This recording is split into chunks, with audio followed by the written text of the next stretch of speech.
j'espère que tu vas bien, c'est Alice Boucher de la chaîne du même nom. Aujourd'hui on se retrouve dans cette petite vidéo parce que j'aimerais te montrer des recettes cosmétiques bio, économiques et écologiques. Donc la recette que j'aimerais te partager, c'est tout simplement ma recette de shampoing et d'après-shampoing.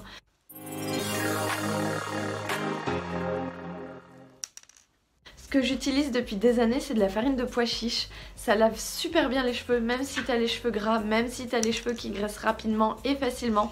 Ça lave tout en douceur. Et en fait, les pois chiches contiennent des saponines, qui est la molécule lavante qu'on retrouve également dans les savons traditionnels, style savon de Marseille, savon d'Alep, etc.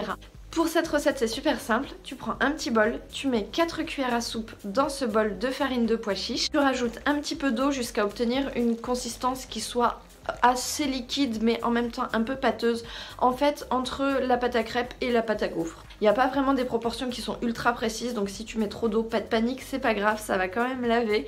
Et après ça s'utilise exactement comme un shampoing classique, c'est-à-dire tu mouilles tes cheveux, tu répartis la farine de pois chiche sur l'endroit qui a besoin d'être lavé, donc uniquement tes racines si tu n'as pas fait de masque gras et sur les longueurs si jamais tu as fait un masque gras. Puis ensuite tu laisses poser entre 30 secondes et 1 minute, puisque comme c'est une molécule naturelle, elle est beaucoup moins agressive que les molécules qui sont synthétiques, qui sont contenues dans les shampoings de supermarché par exemple, et du coup il lui faut un petit peu plus de temps pour laver.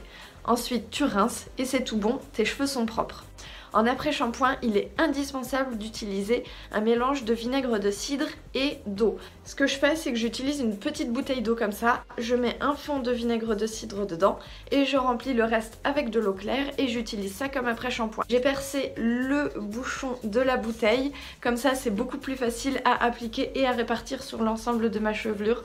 Je laisse ruisseler partout, ensuite je rince et c'est tout.